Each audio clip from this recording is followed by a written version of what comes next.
Selamat datang di channel YouTube Borin Vlog. Di kesempatan ini saya akan mengulas mengenai kisah legenda asal-usul Gunung Gawalise dan juga terkait dengan sejumlah mitos dan juga misteri dari Gunung Gawalise. Gunung Gawalise yang ada di Sulawesi Tengah.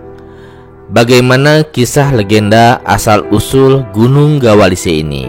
Silakan disimak berikut ini.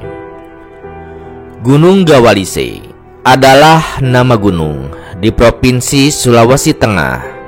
Gunung ini terletak di sisi barat kota Palu.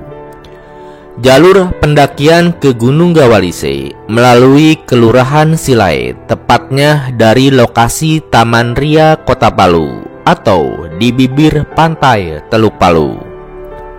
Gunung Gawalise mempunyai ketinggian kurang lebih 2200 meter di atas permukaan laut.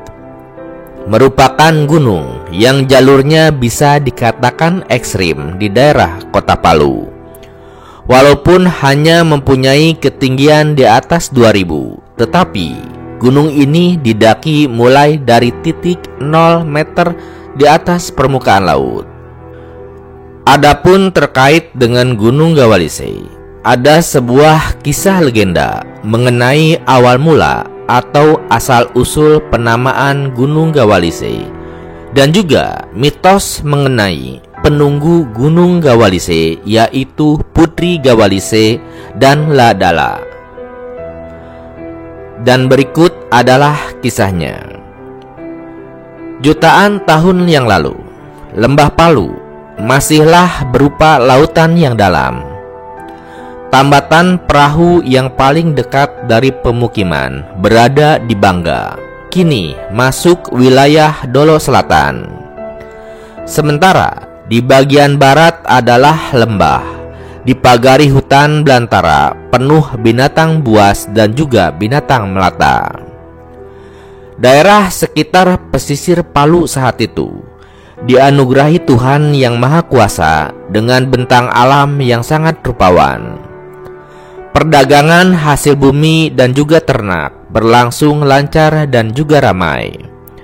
Para pedagang dari Gujarat, Portugis, Belanda dan juga Inggris kerap membuang sauh di Bangga dalam perjalanan mereka, yaitu berdagang kain sutra, emas, dan mencari rempah-rempah di wilayah timur Nusantara.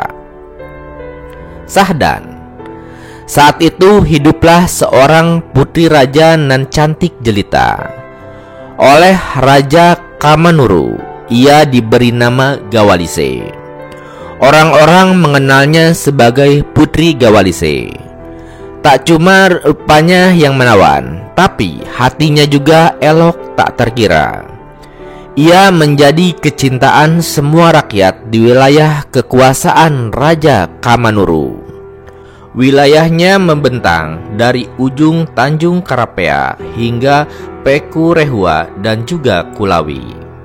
Suatu waktu, Putri Gawalise yang beranjak dewasa jatuh hati pada seorang nelayan miskin yang tampan dan juga rupawan. Kerap dengan sembunyi-sembunyi, nelayan tampan ini membagikan hasil laut tangkapannya kepada sang putri. Pertemuan kedua anak manusia ini terjadi tanpa sengaja. Di suatu pagi, Putri Gawalise tengah mengais pasir pantai untuk mencari kerang. Putri cantik nan jelita ini memang suka membuat hiasan dari kerang-kerangan yang warnanya beragam nan menarik hati. Tak disangka, Lada, nelayan miskin rupawan yang usianya sepantaran dengan Putri Gawalise, barulah menabatkan perahu di dekat sang putri yang tengah mengais pasir. Keduanya sama-sama terpana. Sang putri cantik nan jelita, sang pemuda tampan nan rupawan. Galibnya manusia, tentu saja timbul keinginan hati mereka berbicara satu sama lain. Sejak itu, keduanya pun terlihat berdua di pesisir pantai Bangga, Sampai satu ketika Raja Kamanuru mendengar kabar tersebut. Ayahanda mendengar kabar burung. Putri ayahanda kerap bertemu seorang pemuda yang menjadi nelayan di pesisir. Apakah itu benar, putriku? Tanya sang Raja Kamanuru. Putri Gawalise, yang memang dikenal jujur dan juga patuh, mengiyakan pertanyaan ayahanda Raja Kamanuru. Ayahanda tak hendak membatasi pergaulanmu, tapi sebagai putri ayahanda satu-satunya, ayah memintamu mematut perilaku. Apalagi ayahanda telah berjanji mengawinkanmu dengan Batara Dewa Raja, putra Datu Wulu. Ujar sang raja. Tapi Ananda belum pernah bertemu dengannya. Lagi pula Ananda dengan Ladaa tak punya hubungan apa-apa, seperti kabar burung yang ayahanda dengar, ayahanda. Jawab sang putri. Putri Gawalise menjawab galau hati ayahnya yang mendengar kabar burung bila dirinya dan juga Ladaa berbuat yang tidak patut. Adapun Raja Kamanuru sungguh yakin Putri Gawalise tidak akan mungkin berbuat yang tidak elok, sebab ia benar-benar tahu siapa putrinya tersebut. Hanya saja banyak tetua kerajaan yang ingin dirinya mengingatkan sang putri agar menjaga jarak dengan Ladaa. Raja Kamanuru memang terkenal sebagai penguasa yang bijak bestari. Ia adalah sosok pertama yang sangat dicintai rakyatnya sebelum kelahiran Putri Gawalise. Adapun Dewi Intan, sang permaisuri, sudah lama berpulang usai melahirkan Putri Gawalise. Itulah mengapa Raja Kamanuru berusaha menjadi ayah sekaligus ibu yang sangat menyayangi dan juga mencintai Putri Gawalise. Ia sama sekali tidak pernah punya niat untuk mencari permaisuri yang baru. Bila diminta oleh para tetua, ia cuma beralasan khawatir membagi perhatiannya selain kepada sang putri. Kerajaan Raja Kamanuru hidup dari hasil bumi dan juga hasil laut yang berlimpah. Tidak ada rakyatnya yang jatuh kelaparan. Bila musim paceklik tiba, lumbung pangan kerajaan selalu siap sedia memenuhi kebutuhan rakyatnya hingga musim sulit berlalu. Raja Kamanuru memerintah dengan tenang dan juga tentram. Cuma saat ini, kedekatan putrinya dengan anak nelayan itu selalu mengganggu tidurnya. Bila mengikuti kata hatinya, ia pasti tak akan pernah menyoal dengan siapapun Putri Gawalise berhubungan. Tapi adat istiadat kerajaan tidak boleh diabaikan. Sementara itu, hubungan Putri Gawalise dengan Ladaa sepertinya mulai beranjak ke tahap berikutnya, galibnya dua anak manusia. Mereka sama-sama jatuh hati. Saban pagi, Putri Gawalise kian rajin turun ke pantai. Adapun Ladaa setiap saat selalu berusaha agar waktunya melaut berkesesuaian waktu dengan kedatangan sang putri. Sampai datang waktunya, tersiar kabar Datu Wulu Batara Guru hendak melawat ke kerajaan Bangga. Sudah waktunya untuk menyunting Putri Gawalise untuk putranya, yaitu Batara Dewa. Putri yang tengah diamuk asmara gundah gulana, apalagi ia mulai dibatasi untuk bepergian. Bilapun ada kesempatan, maka Raja Kamanuru mengharuskan putri untuk dikawal. Ladaa sudah beberapa kali hendak mendekati kekasih hatinya tersebut, tetapi pengawal kerajaan yang meskipun ramah tapi selalu tegas memintanya agar menjauh. Makanya Kian meranalah rasa hati kedua remaja yang dilanda rindu membara ini. Mereka sama sekali tidak punya celah untuk bersua langsung seperti biasanya. Berselang 3 purnama kemudian, kabar kedatangan Datu Luwu sudah tersiar. Dari kabar yang dibawa pembawa pesan, diketahui Pinisi yang membawa raja pertama tanah Luwu tersebut sudah membuang sauh di pantai Manakara. Mereka nantinya akan menuju Tanjung Karapea. Tak terlalu lama lagi rasanya Datu Luwu akan membuang sauh di pelabuhan Kerajaan Bangga. Putri Gawalise kian gelisah. Ia bahkan sudah beberapa hari tidak berselera menyentuh makanannya. Ia sudah meminta agar perjodohan itu dibatalkan, tetapi Raja Kamanuru enggan menarik kata yang sudah dilisankan. Sejatinya sang raja juga bak memakan buah simalakama, tapi tali yang sudah terbuhul tidak mungkin lagi dilepaskan simpulnya. Sang raja sudah menetapkan hati menerima niat Datu Luwu meminang putrinya untuk sang putra yang akan mewarisi mahkota kerajaan Luwu. Tiba-tiba, sekira beberapa waktu pergantian siang malam dari kabar pelayaran Datu Luwu, kerajaan Bangga gempar bukan kepalang. Para prajurit sedari dini hari sudah bersiap. Raja Kamanuru hilir mudik di pandanya. Dahinya berkelut.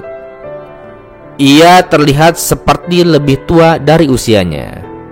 Setelah semalam ia sempat bertemu, pagi ini kamar putrinya kosong melompong.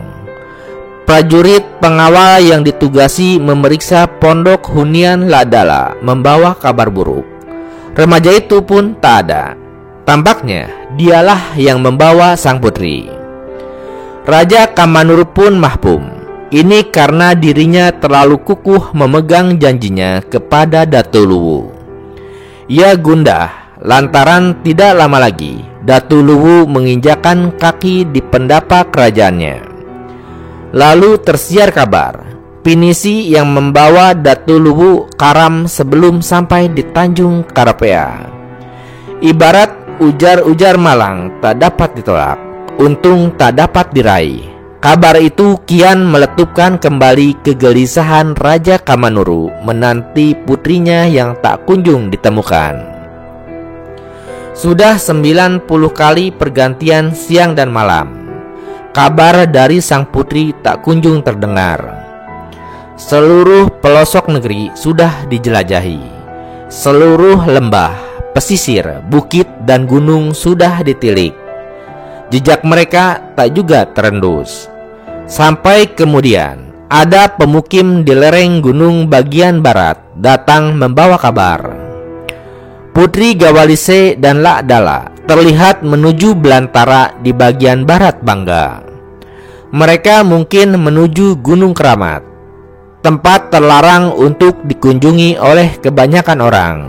Konon di Gunung Keramat itu bersemayam roh Tok Manuru, orang suci yang turun dari langit lalu bermukim di bumi untuk menjaga anak keturunannya. Dikisahkan dari mulut ke mulut, Tok Manuru sudah berpesan sebelum rohnya menempati Gunung Keramat tersebut, ia akan tetap menjaga bumi selama anak keturunannya masih ada.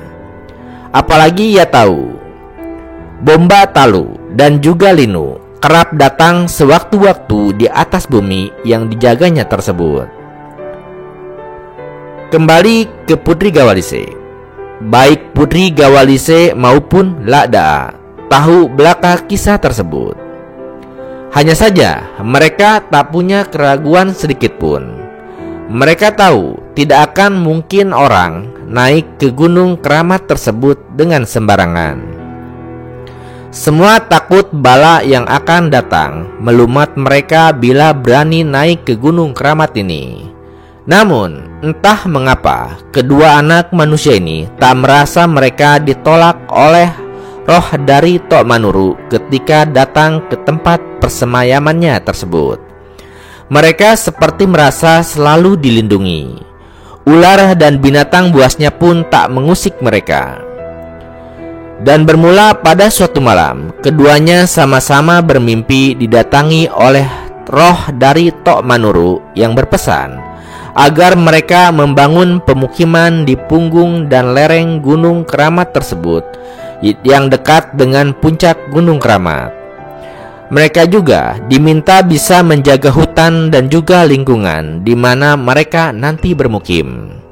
Mimpi itu datang berkali-kali dengan pesan yang sama, sampai mereka meyakinkan bahwa itu memang pesan dari Tok Manuru yang mereka harus ikuti.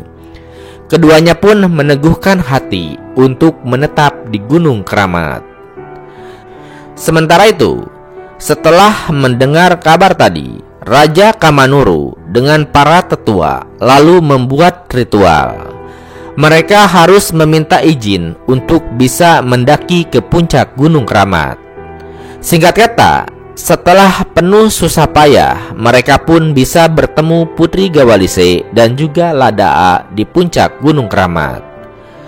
Seluruh prajurit yang mengawal raja dan juga para sesepuh tidak berani bertindak apa-apa kepada kedua remaja yang tengah diamuk asmara tersebut.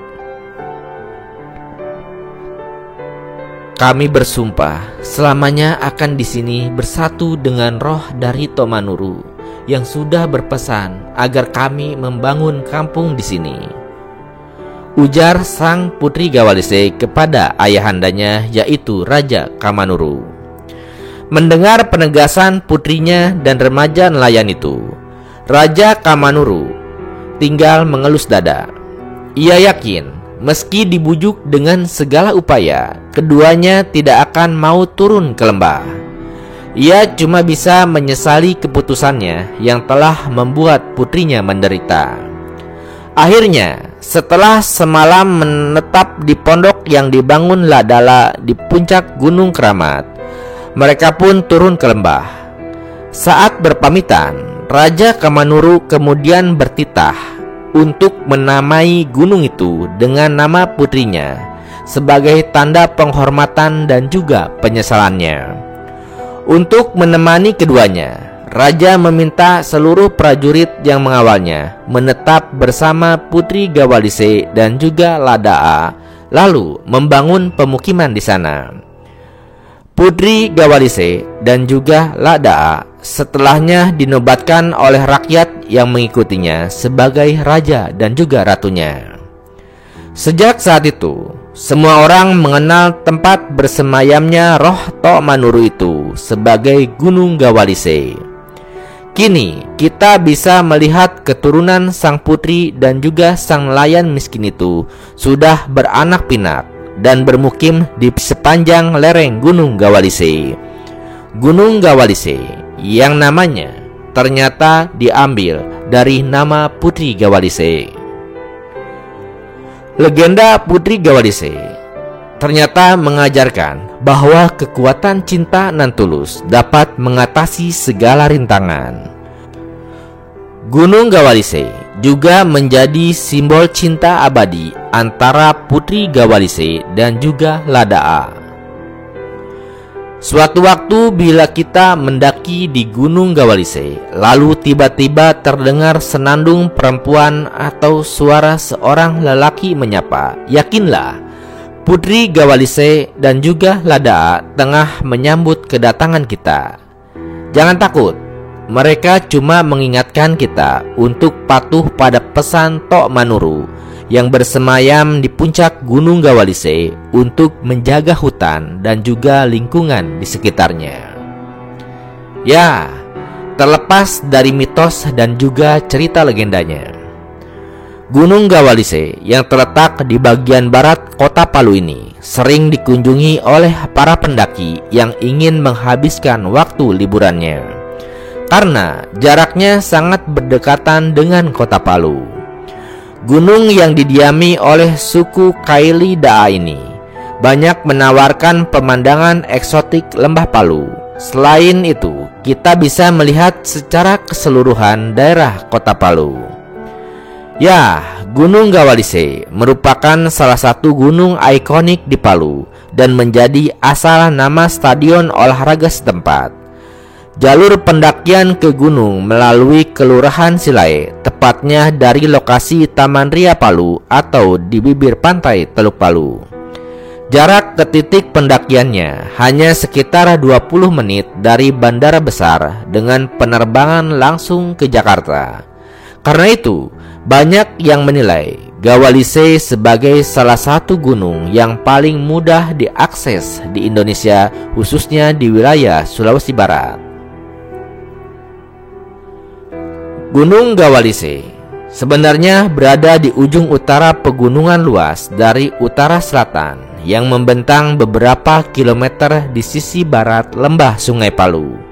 Puncak di selatan pada rentang ini meliputi Bulu Enti dan juga Torom Pupu. Gunung Gawalise memiliki 3 puncak kecil dengan ketinggian lebih dari 2000 meter di atas permukaan laut. Bagian tengahnya merupakan puncak tertinggi, tetapi seperti puncak selatan yang jarang dikunjungi. Itulah kisah legenda, asal-usul, dan juga misteri dan mitos dari Gunung Gawalise, yaitu terutama terkait dengan kisah legenda dari Putri Gawalise dan juga Lakda, yang mana menjadi awal mula dari penamaan Gunung Gawalise. Terima kasih sudah menyimak kisah Putri Gawalise di channel YouTube Boring Vlog. Di channel ini Anda juga bisa menyimak berbagai kisah lainnya terkait dengan asal-usul dari berbagai gunung yang ada di Sulawesi Tengah ataupun berbagai wilayah Indonesia lainnya. Terima kasih atas perhatiannya. Sampai jumpa di cerita lainnya.